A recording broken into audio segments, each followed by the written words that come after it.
Итак, остров. Что или кого можно встретить здесь, на белых камнях, кроме разве что змей и козлов? Люди. Случается, заходят они сюда. Некоторые бродят в недоумении, другие целеустремлены. Им давно все ясно. Они знают. Они всегда знали, что делать. Рыба. Вот что манит сюда людей. Бас. Большеротый окунь сводит с ума двуногих. Теперь понятно, почему остров притягивает неугомонный народ. Но остается много вопросов, на которые хочется знать ответы. Кто готов приподнять таинственный занавес и рассказать все как на духу? Да, готов. Я всегда готов. К чему-нибудь готов. Готов, пошел, готов, не готов, пошел, готов. Видишь справа? Это цельнолитой бетон, отделанный камнем. Здесь нет ни одного кирпича или чего-то подобного. Ну что ж, начнем разбираться, почему остров и его басы. Для начала выберем водоем, на нем залив, а там уже рыболовы. Приметим подходящий затопленный куст, отберем несколько красавцев-басов. Подсадим к ним карасика. Вроде как провокация, в надежде на то, что те расколются и начнут говорить. А ездим мы на Кипр с 2001 года. Наверное, уже все, что могли, облазили, во всех местах побывали. Это верно. Как там в ностальгической туристской песне? Лазили мы, где не лазили черти. Здесь достаточно интересные маршруты. Пожалуй, такое даже где-то многоборье. Да, это не только спортивная рыбалка, но еще и спортивный туризм. Шагать приходится достаточно много, в достаточно быстром темпе, по сложным трассам. Огромное значение имеет, какие у тебя на ногах ботинки, какие штаны. Да, к экипировке требования самые-самые. В бикини тут не походишь. Пойдем дальше, а то сейчас народ приедет. Побывав уже 3-й раз на острове, я, кроме бухты Афродиты, больше тут, по сути, ничего не знаю из исторических достопримечательностей этого острова самого. Ах, Афродита. Но понять-то можно, цели у нас другие. Но, тем не менее, я и не расстраиваюсь по этому поводу. Самое интересное это то, что там есть бас, и его можно половить, получить большой опыт, чтобы можно было ездить уже в другие страны и там его ловить.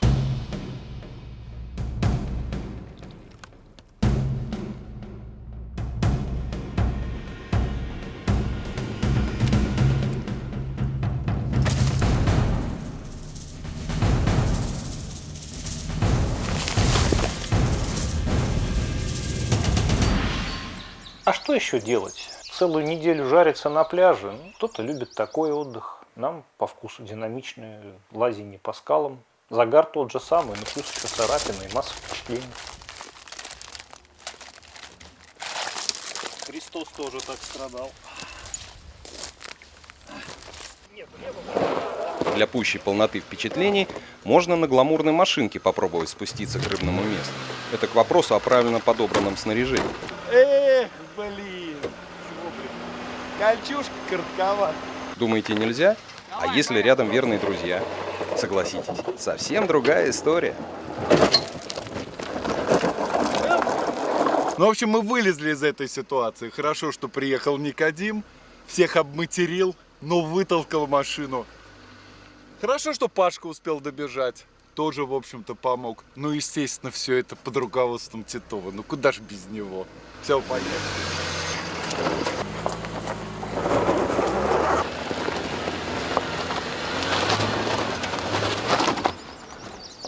В любом деле, даже в таком интимном, как рыбалка, компания играет значительную роль. Вот и басы уже чуть насторожились, но на карася по-прежнему 0 внимания. А почему? Есть магнит попритягательней. Хорошая компания у нас собирается. Выезды компании на водоем, конечно же, приветствуются. В первую очередь мы приезжаем за границу, помимо того, чтобы половить интересную рыбу баса, так это еще и отдохнуть. Отдых, он, конечно, интересен, когда в компании, в общении все это дело происходит. Можно было поймать, пофотографироваться. 27 сантиметров. Явный незачет. Let him go. Это очень интересно, отвлекаешься от всего того, что осталось на родине, и получаешь своеобразный адреналин, удовольствие и просто отдыхаешь от всего. Бывало, выйдешь на рыбалку на родине, и хочется сразу закрыть глаза. Впрочем, дома мы начинаем потихоньку исправляться. радует. Но как же попали сюда древние традиции? Все берега, сами же видите, загажены. Еще лет 10 назад такого практически не было. Хотя штрафы большие предусмотрены, наказания, ну, судя по всему, это не работает, и всем, по большому счету, на это дело наплевать. Это, кстати, недавно появилось. В связи с большим количеством мигрантов из стран ближнего зарубежья и постсоветского союза, наши бывшие соотечественники, которые приезжают туда именно с точки зрения наживы, и когда они ловят рыбу, остается очень много за ними. Рыболовы, братья, убирайте за собой. Поверьте, на чистых берегах и в прозрачных водах рыба клюет лучше. Вот и наши басы согласно кивают головами. Мне нравится местное радио на русском языке, когда у них сигналы времени передаются плюс-минус минута. Свободно совершенно. Я вот поначалу никак не мог понять, потому что у меня с часами что-то. Южная страна, здесь так принято. А потом мне Титов сказал, что ты, говорит, такого особенного. Для тех, кто не успел услышать, повторяем сигналы точного времени. Когда начинается разговор о времени, это значит, близится важное событие. Не очень себя считаю фотогеничным. А для тех, кто не успел, еще раз повторяю, 5 минут до старта. Ага, успеть бы все доесть допить. Не коньяк и даже не бренди. Это всего лишь чай. Скромный завтрак басятника. Да, в основном трава, немножко яиц. Мы бы и рады есть мясо, но, к счастью или к несчастью, мясо в этом отеле не предусмотрено на завтрак. Поэтому мы едим всякие фрукты и овощи. Конечно, энергии не хватает. Мы уже подумаем зажарить баса вечерком, дабы восполнить калории. Но пока держимся еще, держим себя в руках. Я далеко сегодня пойду. Я пойду еще дальше. Еще дальше. Так, до старта 3 минуты. Вадим, а ты можешь вот, ну, согни коленки, а? Ну, присядь, пожалуйста. Я тоже хочу вбежать в историю. Контрольный выстрел. Спасибо. Басы оживились, и у них прорезался аппетит. Хороший признак.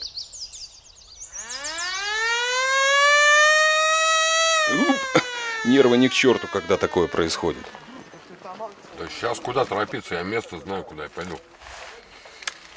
Пускай бегут. Слушайте, а кто-нибудь вниз пошел? Ой, интересно.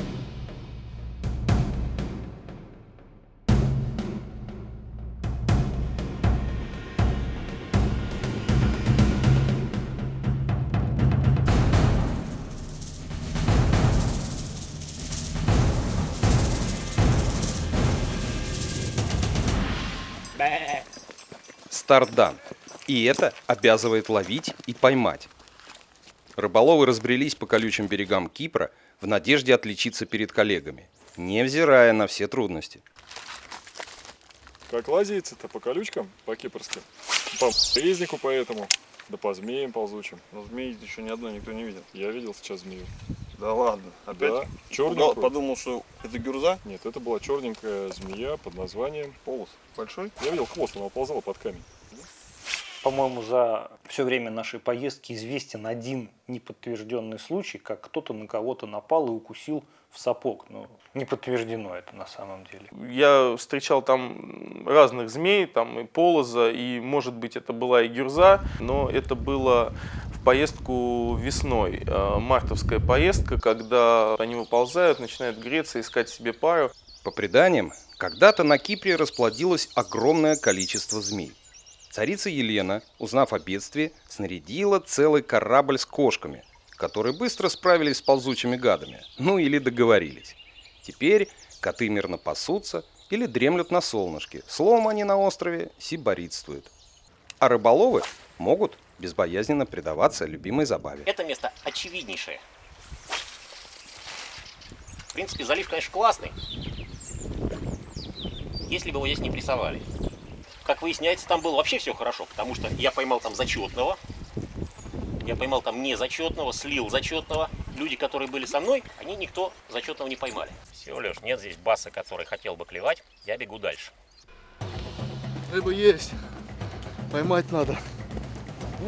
Одна, да. Одна сошла на килограмм. Нету. Только не зачет. Да, червяк очень силовый. Ну, пока Червячка сексуального увидели. А рыба где? Может, здесь ее и вовсе нет? Водоемов на самом деле на Кипре искусственных очень много, чуть ли не 100 с лишним штук. Некоторые построены были еще в прошлом веке англичанами, очень красиво выглядят, но правда маленькие и в горах. Там форельку люди разводят, такие приятные места, сродни нашей Рублевке. Там вода есть всегда. Вот эти вот большие дамбы, где мы стараемся ловить рыбу, они построены уже для чисто технических целей, для обеспечения водой сельского хозяйства и населения. Бывает, что воды много, бывает, что воды мало, иногда их выпивают до конца. Все эти водоемы характерны совершенно колоссальной глубиной. 80, 100 метров, 120 бывает. Ну, естественно, на такой глубине никакой рыбы не живет. Это стратегические запасы воды. А рыбы там вообще никакой не было. Практически нет натуральной, родной кипрской рыбы, кроме, может быть, форели в небольшом количестве в горных речках. Вся рыба завозная. Судака привезли из Европы, баса привезли из Канады, насколько я помню. Вот местные энтузиасты решили, что они хотят ловить рыбу.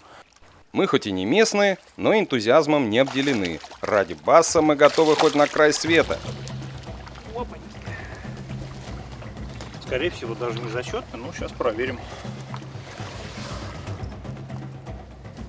Зачетный. Поймать зачетного баса на Кипре порой проще, чем ходить по колючим обрывистым берегам водоемов. Водохранилища, как правило, устроены на маленьких горных речушках, текущих в узких долинах с крутыми бортами.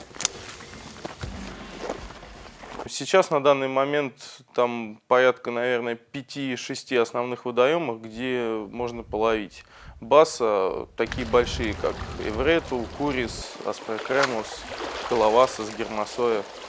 Наш русский окунь! А ты какой красивый! На спиннербейт. Мы приехали за басом, а клюют наши окуня. Но все равно приятно. Ну, красавец, согласитесь? Кто? Окунь наш, конечно. Но почему-то говорят, бас лучше. По нему покруче с ума сходят. А может, все дело в правильном пиаре? Недавно завели солнечника, солнечного окуня, и сразу после этого популяция баса очень сильно снова увеличилась, потому что за последние несколько лет мы наблюдали серьезный регресс. Его и повыловили, поскольку мы-то рыбу отпускаем достаточно долгое время, а местные жители, хотя они и не едят ее, существует большое количество иммигрантов, которые рыбу забирают, и поэтому дамбы очень сильно обнищали. Плюс ко всему прочему, эти вот все полулегальные иммигранты ставят сетку, что запрещено законом, но это никого не останавливает. Даже, говорят, электроудочки применяли. Ну, все как у нас обычно. Наши же люди, они по-нашему себя ведут, где бы они ни жили.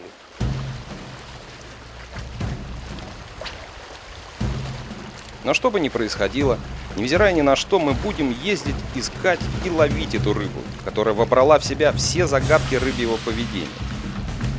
Вот еще один, упрямый, неистовый, привередливый, ну и трудовой, конечно. Долго за ним пришлось охотиться. На камеру покажи. Ну же, подними повыше. Ну-ка покажи на камеру. Ну, подними выше. О, другое дело. Говорят, сильно подсаживает, что называется. Вот, и именно подсаживает своей непредсказуемостью. И трудно очень вычислить. Ну и практика показывает. Вот есть спортсмены, участники, которые сюда ездят 2 раза в год ловить на водоемах Кипра баса. Кроме этих соревнований ездят еще просто так, порыбачить для себя в удовольствие. И как-то они не очень часто показывают высокие результаты. Здесь можно совершенно спокойно чемпионом мира по басу быть и с нулем в туре остаться. Ничего не поймать. Непредсказуемость этой рыбы, она вот такая.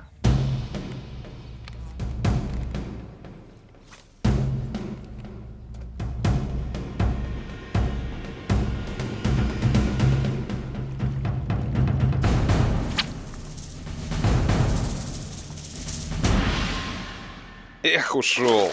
Не судьба. Можно поймать баса, в принципе, в любой части водоема.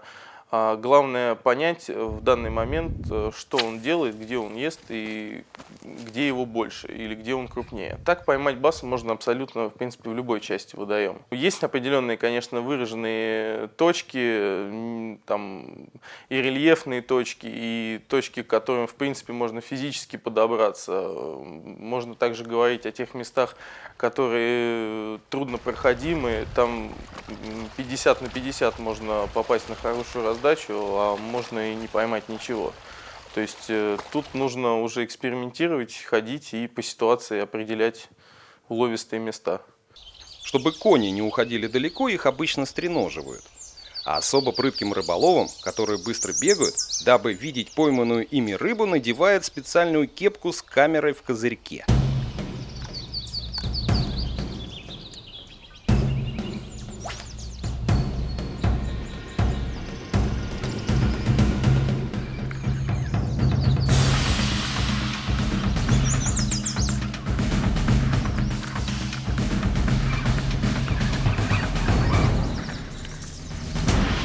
Привлекает, что этой рыбы нет в России, да, и ее ловля — это какой-то определенный эксклюзив. Каждый раз фактически это ловля, с чистого листа, потому что манер поведения у этой рыбы более чем достаточно. Что-то предугадать или предсказать можно только обладая, очень высоким профессионализмом и опытом ловли этой рыбы. Рыбка.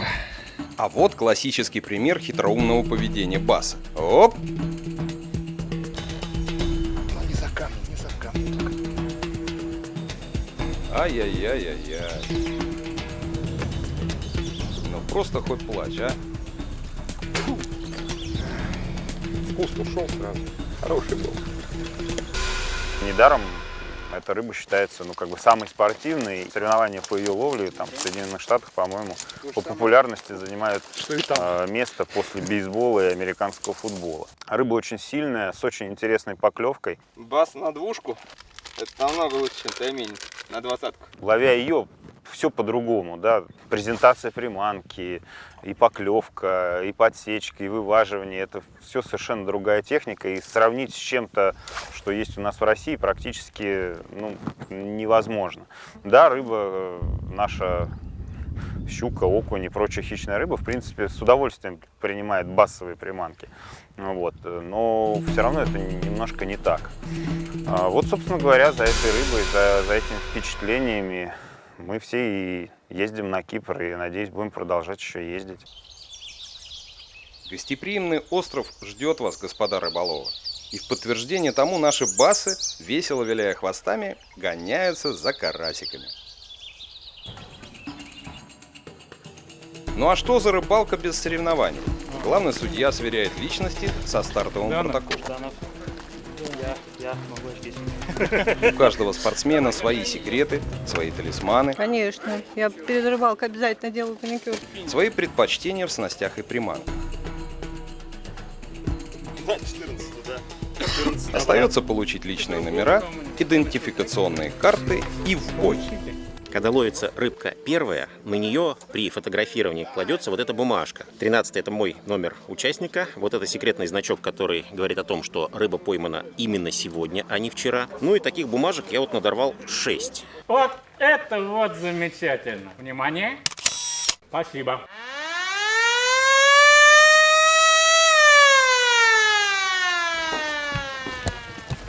Слушайте, оказывается, неплохо бегают.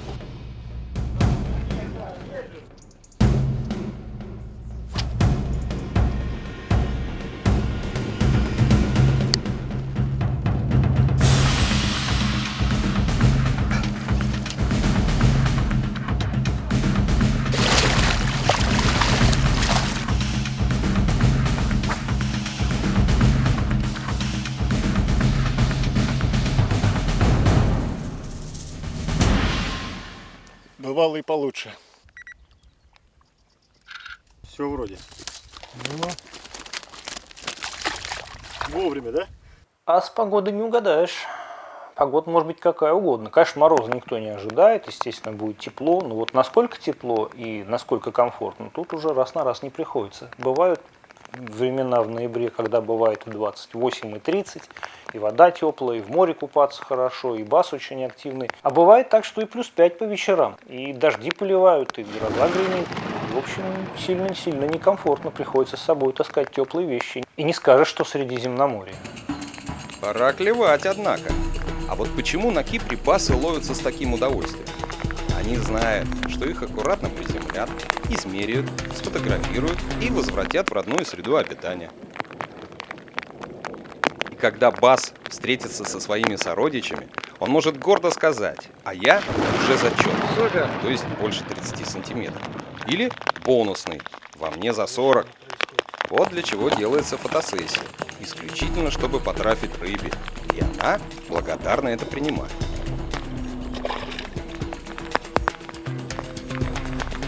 Гроза случилась во втором туре на дамбе Курис. У меня на тот момент дела шли достаточно хорошо. Можно было, в принципе, продолжить тур, либо его чуть-чуть приостановить, поскольку в тот момент, когда тур все-таки остановили, гроза не была еще над нами, она была достаточно далеко. В принципе, шел дождь, а гроза проходила где-то рядом. А гроза в горах опасна. Поэтому с этим шутить не стоит. Мы несколько раз попадали в грозу на водоемах в Италии и на Кипре. И одни даже соревнования у нас были отменены, потому что просто реально становилось страшно. Молнии били прямо над головой, катились камни какие-то, вода, потоки, грязи. По правилам в грозу запрещено ловить вообще. Самое главное понять, гроза пришла или гроза не пришла, но где-то вдалеке. Часто это бывает очень сложно сделать, потому что гремит, сверкает, а глазомер у всех разный.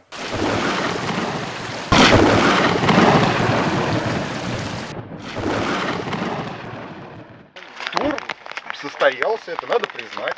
Нет, тур не состоялся. По правилам тур не состоялся. Рыбы-то будут засчитаны? Рыба будет засчитана всем, просто будет доиграно оставшееся время в субботу. Оставшиеся 3 часа, сколько там минут, да, будет доигрываться в субботу. Тучи развеялись, выглянуло солнце, и страсти по грозе улеглись. Снова все вышли на рыбалку. Долавливать недоловленное. Силиконы. Кислородосодержащие, высокомолекулярные, кремний-органические соединения. Научились делать силикон. Вкусняшка. Можно подавать на десерт.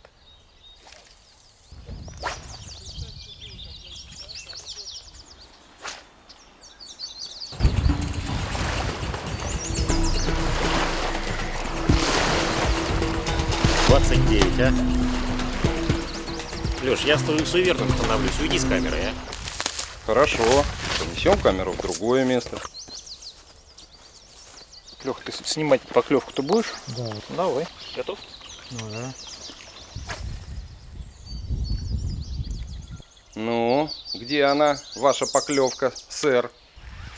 Вот он.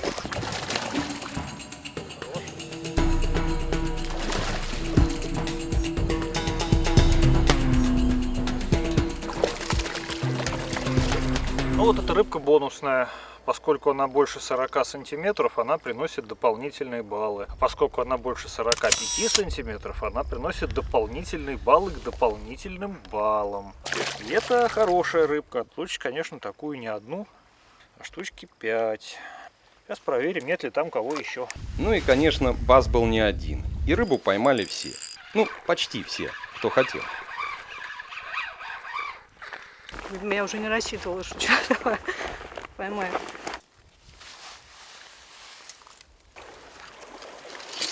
Все.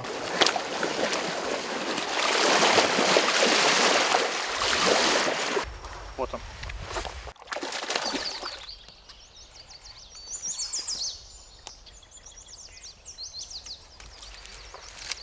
Вот это уже рыбка. И, похоже, опять бонусный. А вот еще один бонусно-бонусный. Басы задорно атаковали приманки. И силиконы, и воблеры, и спиннербейты. Еще бы, стоит одного поймать и выпустить, как по водоемам мгновенно разносится. Ловят, измеряют, фотографируют и отпускают. Супер. Ну и, как правило хорошего тона, сказать всем басам на прощание спасибо. Спасибо. Вот так. Теперь можно переходить к официальным процедурам. Иванов-младший поймал самого длинного баса, 56 сантиметров. Призовую тройку скрывает 3-е место Жданов. Серебряным призером стал Кузьмин. Победителем осеннего баса с одним лучшим результатом по всем показателям стал Вихров. Ну что же, аплодисменты, аплодисменты. Хороший остров, ласковое море, упитанный бас, который всегда ждет встречи. А что еще нужно человеку для того, чтобы... Текст читал Станислав Радзишевский.